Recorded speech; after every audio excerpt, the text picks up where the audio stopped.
What if pain isn't the problem, but actually the pathway back to you? You're listening to The Leadership Wound, From Pain to Permission. I'm Amanda Rohrer, your host and founder of Authentically You, coaching for embodied spiritual living and leading. This is where we get honest about the real cost of leadership, the burnout, the pretending, the rejection, and the return to your authentic self. Because this isn't about performance, it's about permission. Welcome to the leader you've always been.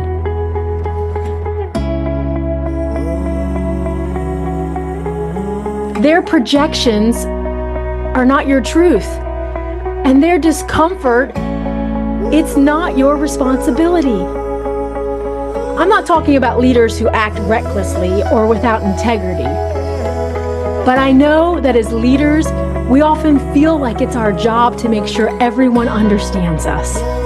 Not everyone will understand you, and newsflash, not everyone needs to.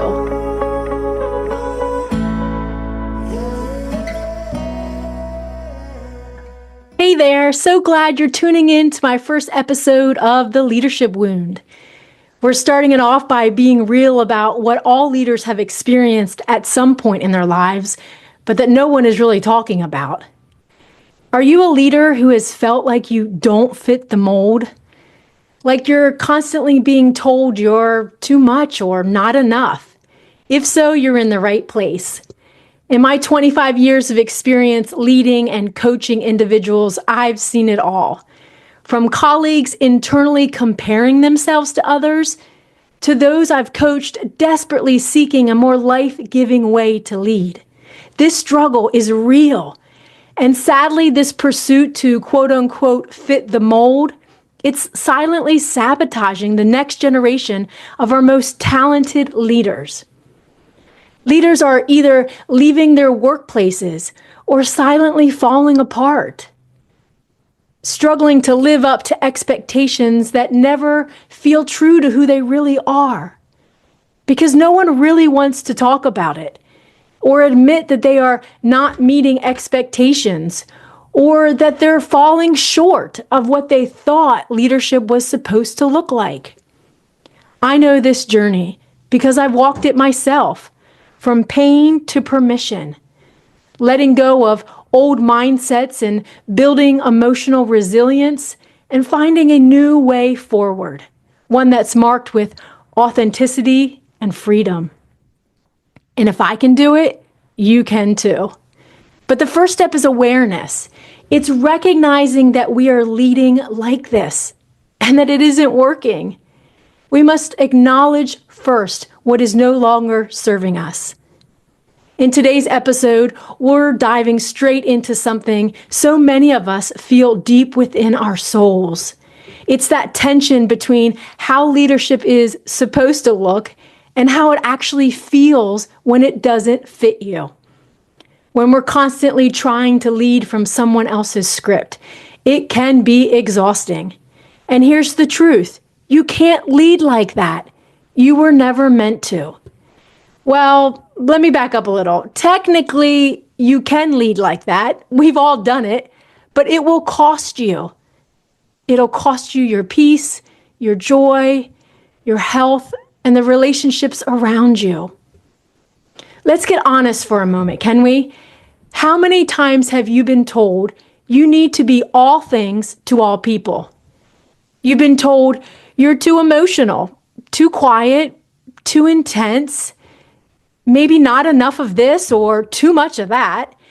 It doesn't take long for these repeated voices to become internalized stories that shape how we lead. And the moment we begin to believe these stories is the moment we start performing. We start performing the script that others have written for us. We hold it together, yes. We play the part and put on our mask of what we think a leader should be, all while feeling like we're losing pieces of ourselves along the way. I know this struggle intimately. I used to think I needed permission to be me. If others were uncomfortable with how I was living or leading, surely it must be me that was the problem, that I was wrong.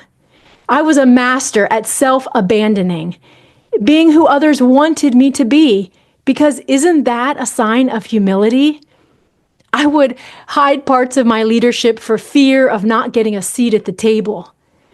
I let the voices of others occupy my mental space as a means to achieve compromise.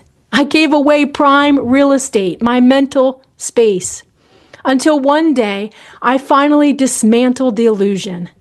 I realized the freedom I was looking for was never going to come through external validation or people pleasing. I began to see that when people try to force you into a mold, what they're really doing is projecting their own limitations and insecurities onto you. It's not about your inadequacy, it's about their discomfort. Their need for you to fit into a box is often their attempt to make sense of their own doubts and their own unresolved wounds. People will label you too much or not enough when your authenticity confronts their own fear of showing up as themselves. They'll try to mold you because they haven't yet learned how to break their own. And the more you try to fit their expectations, the more you lose your own voice. But I came to realize their projections are not my truth, and their discomfort is not my responsibility. Let me say that again for anyone who just needs to let that sink in a little deeper. Their projections are not your truths, and their discomfort is not your responsibility. Now, I'm not talking about leaders who act recklessly or without integrity, but I know that as leaders, we often feel like it's our job to make sure everyone understands us, that everyone agrees with us, and that everyone feels comfortable with how we lead. We get caught up in trying to manage everyone else's perceptions and emotions, believing that if we could just explain ourselves well enough, please enough people, or find the perfect balance, we'll finally be accepted. But that's not what healthy leadership looks like. Healthy leadership is not about being universally liked, understood, or validated.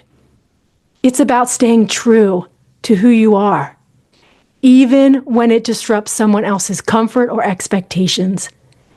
It's about leading from a place of authenticity and conviction, even when that means facing criticism or misunderstanding. Good leadership isn't about pleasing people. It's about serving them from a place of integrity.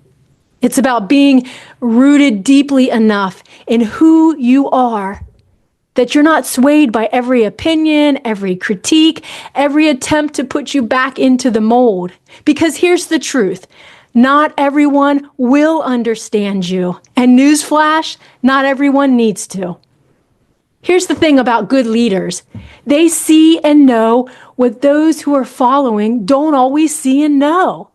That's why we need leaders, to provide clarity when things get chaotic, to offer direction when the path feels uncertain, to stand firm when everyone else is swayed by doubt or fear.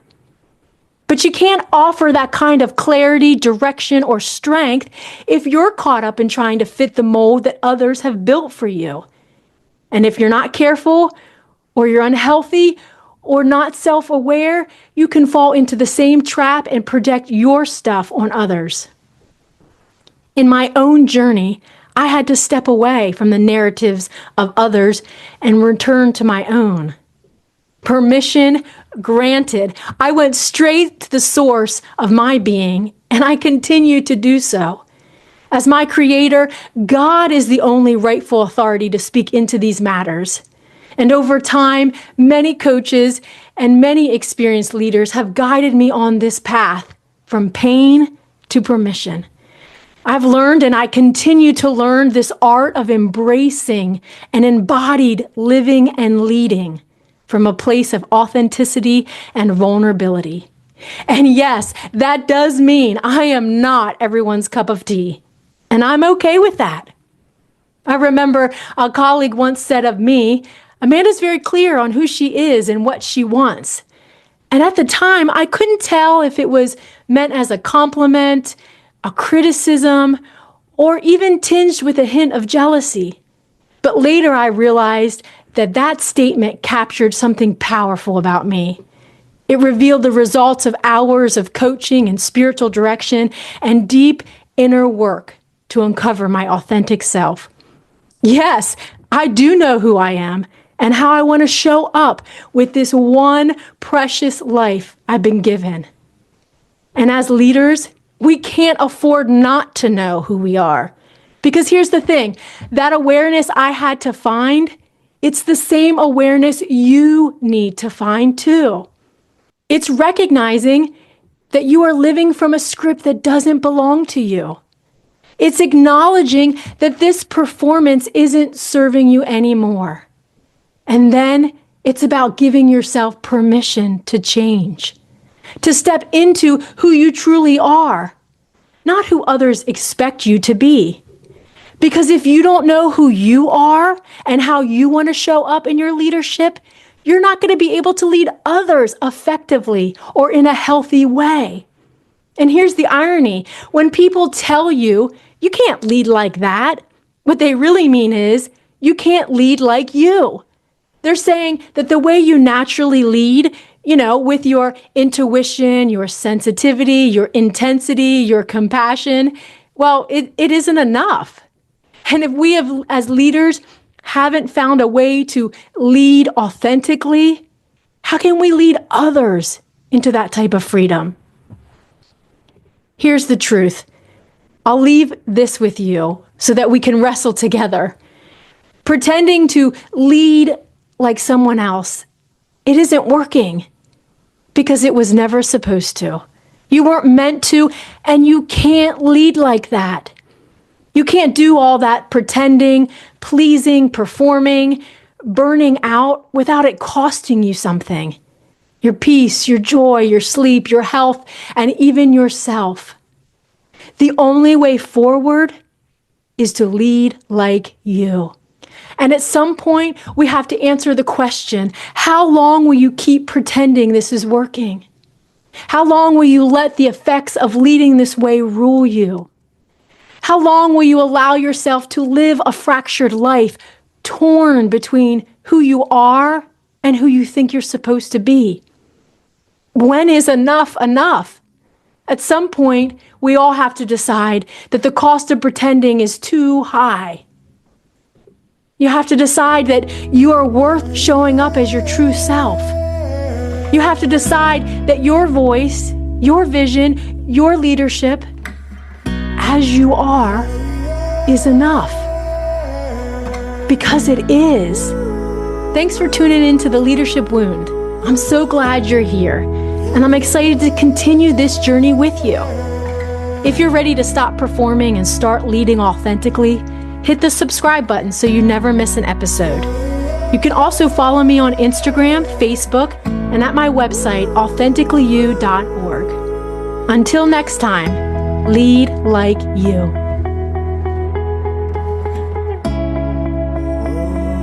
Ready to break free and transform your leadership? I'm here to show you how. Your pain isn't the problem, it's a pathway back to you. Stop wasting time wondering if you have what it takes. You do. It's time to get clear, get honest, and lead authentically you. Stop waiting for your transformation to happen someday. Book your free 30-minute growth consult at authenticallyu.org and start your journey to leading like you now.